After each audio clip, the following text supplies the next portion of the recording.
Hello and welcome to another episode of Marketing Room 101. I'm Ben Norman, Strategy Director at Principles in Leeds, and this is the podcast where I invite marketers for a good old rant and give them the chance to banish one thing from the industry forever. Now, I spent a fair few minutes thinking of the right word to describe today's guest. It's true, she's creative, she's a leader, she's successful, curious, energetic, but in the end I decided the best way to describe Laura Jordan Bambach is as a restless pioneer. She broke new ground recently when she and her all-female co-founders set up their agency, Unchartered, building on an astonishing career which has spanned being one of the very first people to learn to code on the World Wide Web to being president and CCO at Grey. But on top of that, she's also a speaker, author, artist, activist, and founder of both SheSays and Oko. What strikes me most about Laura is that she just has this drive to use her creativity. It might sound obvious considering what she does for a living, but I think the drive to be creative, whether it's in her work, supporting different causes, playing with AI, or in her own art, is what keeps her so focused that she's able to spin more plates than anybody I've ever met. So here's my conversation with Laura Jordan Bambach. Laura, welcome to Marketing Room 101. Thank you very much. Nice to be here. So you say it's nice to be here, but I have invited you down into the depths of marketing hell, really.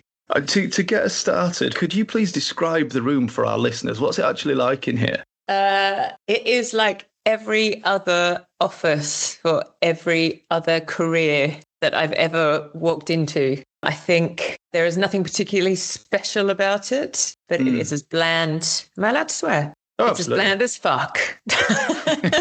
And the people sitting in front of me could be doing any job.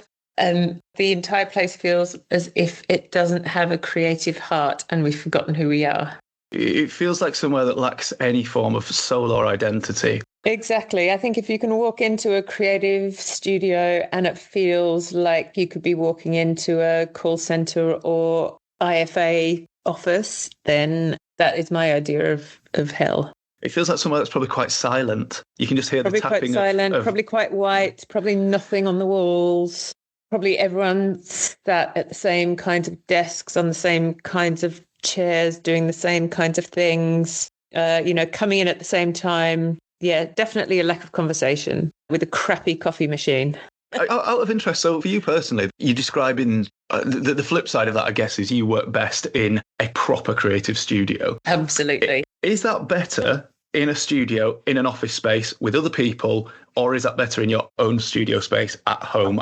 That's a really good question. You know what? I like being around people. I think the creative energy that you get from talking to other people, bouncing ideas around is really invaluable. And it's hard. Creativity, even though there's not really a formal apprenticeship, it's an apprenticeship career, right? Everything you learn on the job. So if you don't have the people around you to learn from, or if you're not around to help grow the other people in your team, when you get a little bit more experience, then creativity just doesn't move as fast and it's not as vibrant and it's not as dynamic. I think there's a space for working at home. If you're writing or if you need a little bit of, that concentration space. But for the most part, what I've seen is the more senior people who are more comfortable with their kind of creative energy fare better working at home. But that's to the detriment of all the people coming up through the industry that really need to kind of learn from them. So I would say, get in there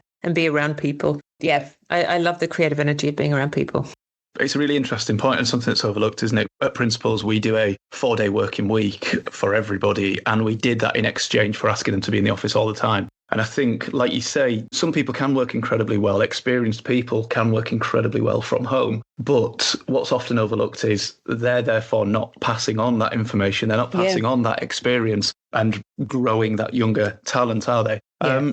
So you've spent a number of decades also working everything from working in a sandwich shop to randomly taxidermy, and then a number of digital and creative roles, including becoming the CCO and CEO of Grey in London. But you've recently set up a new venture. Can you tell me and the listeners a little bit about Uncharted? Yeah, absolutely. So we are, we're not sure, and I'm sure there is another, I want to caveat this with, I'm sure there is another fully female-founded creative agency out there because it's so much harder for women to get into the spotlight. But certainly, when we looked around, it seems like we might be the first fully female-founded creative agency in the UK. There's obviously Joan in the US doing really well, and there's sort of a number of others on that global stage. And we were founded by Fern, Hattie, and myself, really because we took a look at what was happening in the market, what was happening in terms of what clients really needed and where they weren't being serviced. There's a lot of fear in the industry. There's a lot of uncertainty in the industry, and clients, as with anyone, when there's a lot of fear and a lot of uncertainty and budgets and pressures, you tend to stick with what you know. But sticking with what you know is not a successful strategy for growing a business these days. So, we were seeing a lot of CMOs, what have you, with really reducing return on investment to their, traditional or even digital social advertising plans or comms plans. So we set ourselves up, we say we lead clients into culture with confidence. But what that means is really we have all the tools and all the technology to help you do the thing that you really want to do that maybe you haven't done before. And, a lot of that is stepping into culture and thinking about pieces of work that actually exist where the audience is, rather than kind of more traditional stuff, rather than just filling a media plan. So we've got all the tools, we're deeply AI enabled and sort of tech and data enabled to allow clients that confidence to do something new. And then on the other side, also, when you're thinking about culture and community, when I went out and spoke to so many creative people, there is a deep sense of loneliness in our creative community at the moment. Even if you're working full-time in an agency, I think people are also feeling scared, unsettled, worried for their jobs. The companies that they work for aren't necessarily fulfilling their creative souls. And a lot of the opportunities to kind of network or share are kind of disappearing in a much more kind of formal industrialized environment, I would say. The other side of what we do alongside the technology is we have not only sort of a core team, but then a bigger crew of, it's about 60 people at the moment, incredible creatives, a lot of whom are not in advertising. They may have come into advertising and popped out the other side because they were from a diverse background and weren't supported. They do advertising as a side hustle, or they're a musician, or they're a poet, or a number of different things. And people from all over the world, well, they may have retired, or they may still be doing their A-levels, because we have one amazing person in our crew who's 17 and doing his A-levels at the moment. And that broader crew allows us to actually work with ideas that genuinely come from culture, not from this kind of monoculture of advertising creatives, which is changing and developing. And, that's much better than what it was when I first started. But we went kind of broad and deep with really interesting creative minds that we can bring onto briefs. I think it's exciting to hear the term diversity used, not just in the way that many agencies or many businesses will look at diversity as perhaps gender, perhaps ethnic diversity, in whichever way, but actually you're thinking about it in a much broader sense. You're thinking about it as in neurodiversity, people in all those different senses, people who are in the nicest possible way. It sounds like a crew of many people might describe themselves as misfits. Absolutely. Feels like we kind of, call it internally our pirate crew. And it is misfits. It's also people at the top of their game who are winning huge accolades. It's also, people who never really wanted to get to advertising in the first place, but they're incredibly creative, and actually we can use their skill set on projects to get us to more interesting places. But the beauty of it is the coming together of it. So it's like the building of that community, which is, people are sharing inspiration when they see inspiration all the time, above and beyond working on projects. It's more about building that sense of creative center. So to shift this a tiny bit, you were perhaps one of the first people in the world to learn to code on the World Wide Web and to use the internet as a creative space, I guess. So if the Industrial Revolution had the likes of Brunel and Stevenson, the Digital Revolution might have had the Berners-Lee and Bernbach combo. If we're being modest. I think you're perhaps in quite a unique position when we look at AI and what's happening with AI. And I wondered what you think your experience firsthand with the rise of digital in the 90s can tell us about what's happening with the rise of AI now. Yeah, absolutely. Look, when I first came across the proto World Wide Web, when I was playing with Mosaic in 1992, 93, I want to say, it really excited me, even though it was all text-based. It was very academic. But what really excited me is you could see the potential for connection. connecting people on a global scale. And so when Netscape first came out, which was the first real kind of visual browser, the first consumer-friendly browser, making things for that platform, even though there weren't a lot of people on it, you could see this potential for, the piece of work that I'm making now has an audience of the whole world. It felt really revolutionary and it really excited me. And it's what drove me to keep learning how to code and to build and, ultimately have the career that I have now. AI has given me the same kind of feeling in a way that a lot of the technologies over the last 20 years hasn't. And I've been thinking about why that is. And actually, I think although these platforms, yes, they are all owned by sort of big corporations or what have you, it feels like at the moment it's an artist's tool or it's an exploratory tool. It's not like, although it was quite exciting when Facebook first launched and it had open APIs and you could pull their logins onto your webpage and do cool things with it and what have you. There have been things that have happened, but the rise of social, which has probably been the kind of the biggest consumer facing thing that's happened in between, it felt much more corporate, felt much less playful, felt much more like you were being told to work into a platform rather than being given a platform to experiment with. Whereas AI, feels 100% completely experimental. And because of that, I think creative people are in a really good position to kind of master it and to make new things with it. And I would say that in the broader sense, because actually some of the most interesting AI is not the generative AI. It's not like video and SOAR and those kinds of things. It's actually in data processing and testing and building digital twins or personas and some of the more kind of strategic tools which allow you to get into much more interesting corners, I think, of human experience. So that's the bit of AI I think that is the most exciting. What I would say is, having been around the block a couple of times and been so excited by the possibilities of the internet and the utopia it was going to create, and no, it didn't. And then, social and connecting people and how incredible that was. And then you realize you've been data mining for a massive corporation. We do need to be careful about how we are using it and what we allow it to do and how we make sure that it benefits creative humans rather than as an efficiency tool to replace them.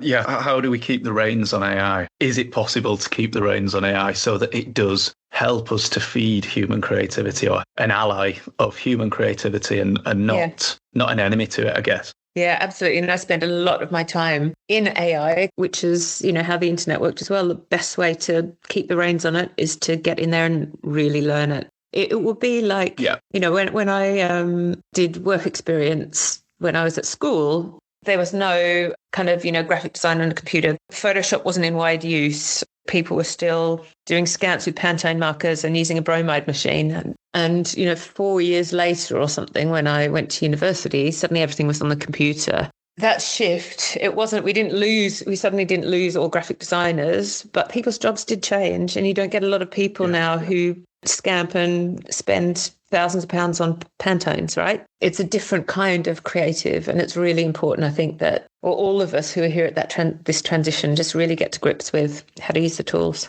Yeah, no, I think that's really useful to any marketer or not just in marketing, I think across all industries. This podcast is not sponsored by Principles Agency. If it was, it probably wouldn't sound like it was recorded on a SingStar. But as it's where I work and they give me and everyone else a free day off every week, which I spend doing this, I feel obliged to give it a plug.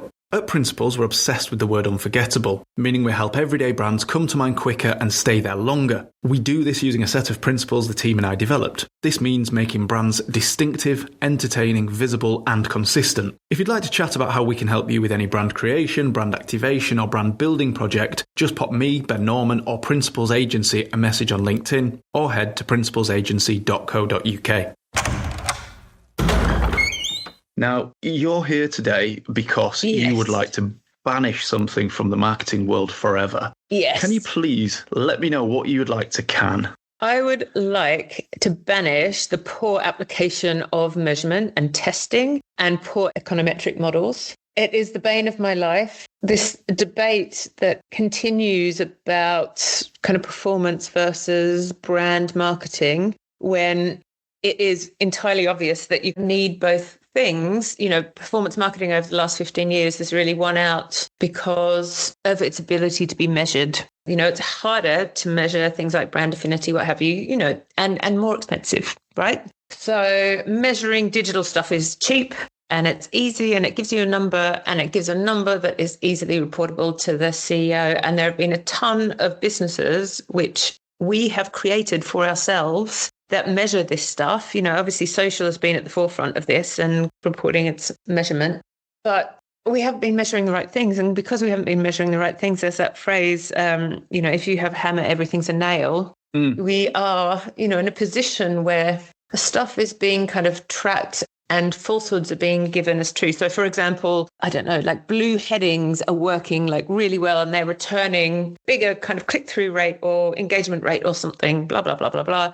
Therefore, there are 1,000 businesses who will go out and say, well, the answer is to make all the headings blue. But the answer is not that. The answer is a really clear idea of who the brand is, a brilliant creative idea, executed across all of the channels, including performance marketing, tracked properly. And that holistic view of a brand is really important. But what upsets me and why I want to put it into Room 101 is there is so much complaint now about the fact, budgets are going down. Agencies are being cannibalized by, whether it's by media or performance marketing is taking the majority of the budget, or all of this testing that we're doing is reducing the budget, the overall budget. Clients are never going to have more money. They're only ever going to have less, and we need to do the right thing by them. And there is no joined up holistic drive from the industry to really make a case for what we're doing and to make it better. And instead, we're just spending more and more of that dwindling money on stuff that doesn't matter. We'll end up with AI bots talking to AI bots about AI-made content.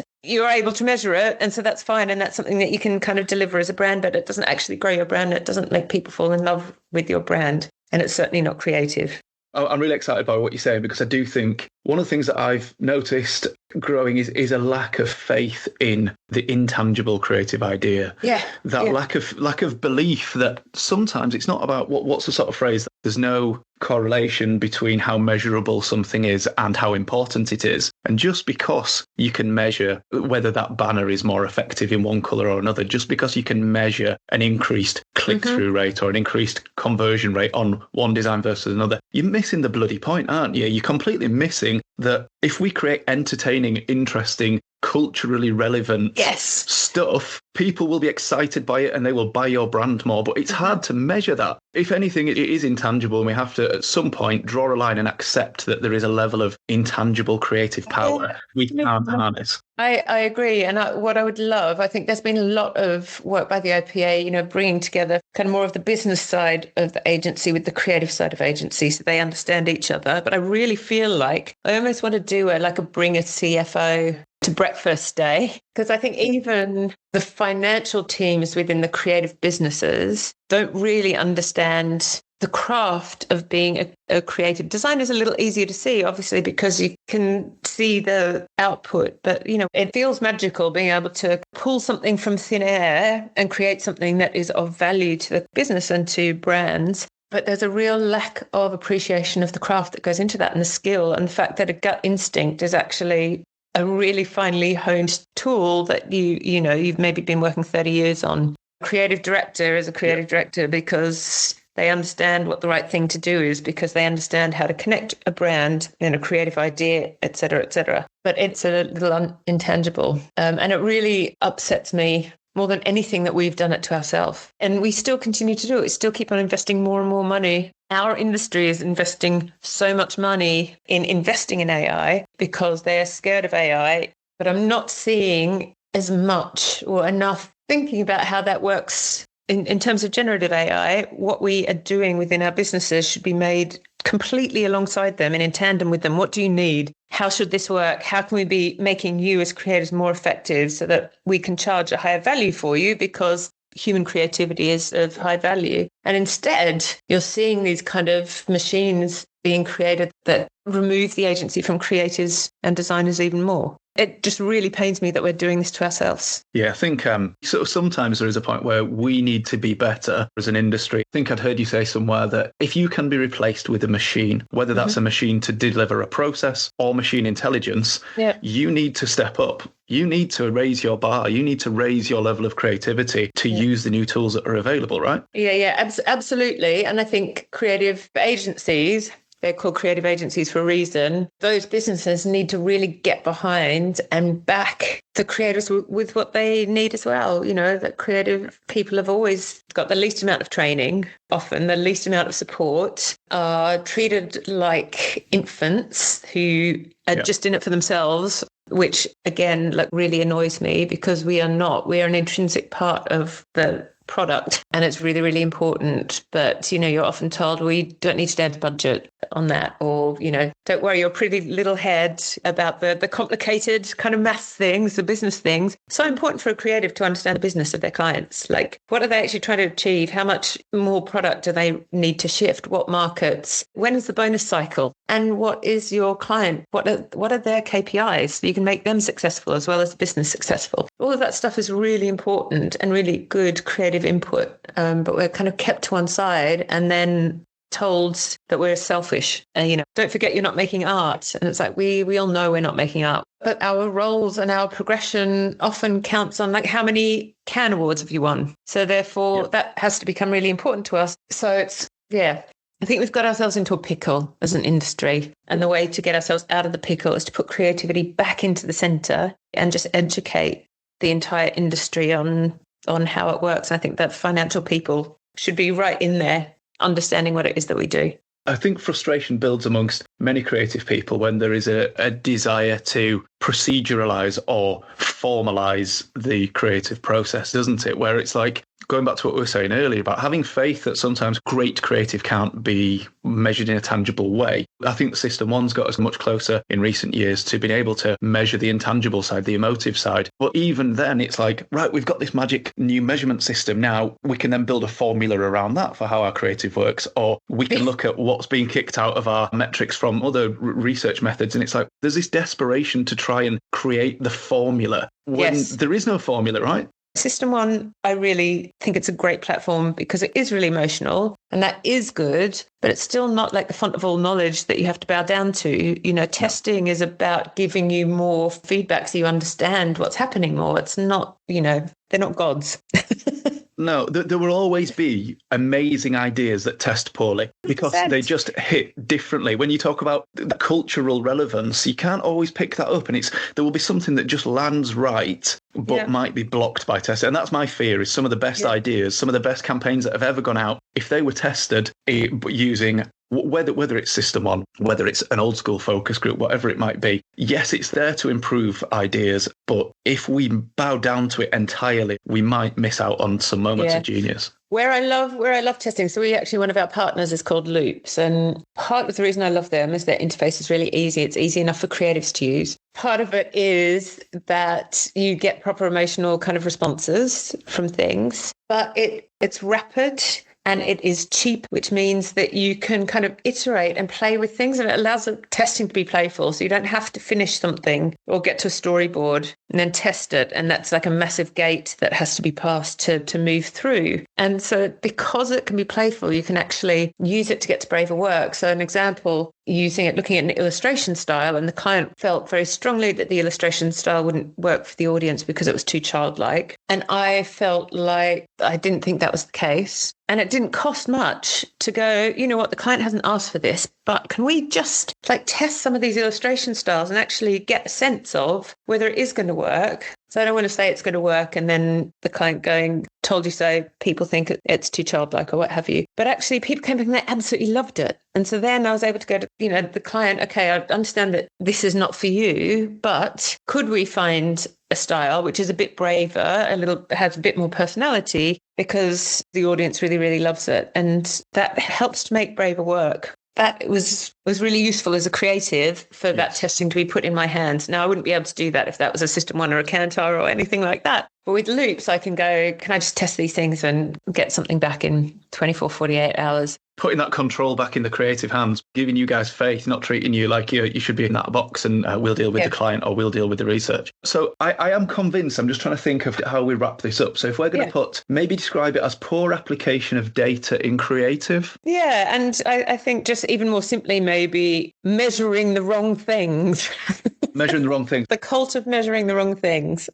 Okay, so in Marketing 101, we now have the cult of measuring the wrong things. That is going to stay here. How does that make you feel? Very, very happy. Fantastic. So that's in here. While you're here, before you leave, would you like to take anything back to the marketing world? Yes, and I think I've spoken about it before, but I want to bring creative community back into the marketing world. Every agency I've ever worked at, which has been at the top of their creative game, has been that way because of the creative energy that has been built by that sense of community. So you are sparking off people, you're sparking off things, you feel like trusted and respected for your particular skill set. And you know that if you don't have that skill set, you've got kind of someone else there to lean on and you've all got each other's back. That creativity at the center, creatives at the center, creatives in control comes from a sense of community. And that sense of community, it's really not everywhere like it should be. It should be in every agency, big and small. You know, it shouldn't be down to the little indies to try to create that sense of community. It really needs to be absolutely everywhere. And the biggest agencies